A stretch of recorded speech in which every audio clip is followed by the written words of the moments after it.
Wakil Ketua PHRI Bali Ida Bagus Ngurah Rai Suryawijaya mengungkapkan rasa bangga atas keberhasilan Bali mendaftarkan 9 tarian hingga berbuah pengakuan dari UNESCO.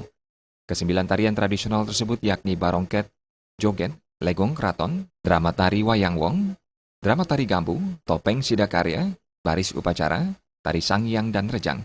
Kesembilan tarian tersebut diajukan dalam sidang UNESCO di Windhoek, Namibia, Afrika Selatan sebagai warisan budaya dunia tak benda dan berhasil ditetapkan sebagai bagian dari Representative List of Intangible Cultural Heritage of Humanity UNESCO. Pengakuan ini menurut Rai Suryawijaya akan semakin menegaskan keberadaan seni dan budaya Bali di mata internasional, sehingga dapat memberikan dampak positif bagi perkembangan pariwisata ke depan.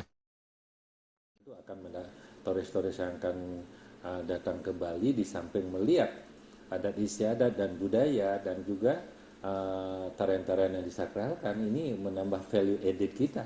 Jadi sangat-sangat menambah, tentu hal yang sangat positif bagi dunia pariwisata.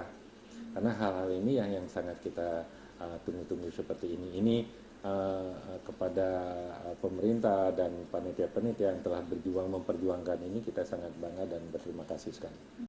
Rai Suryawijaya mengatakan pengakuan tersebut harus dipertahankan dengan cara tetap menjaga kelestarian 9 tarian tersebut.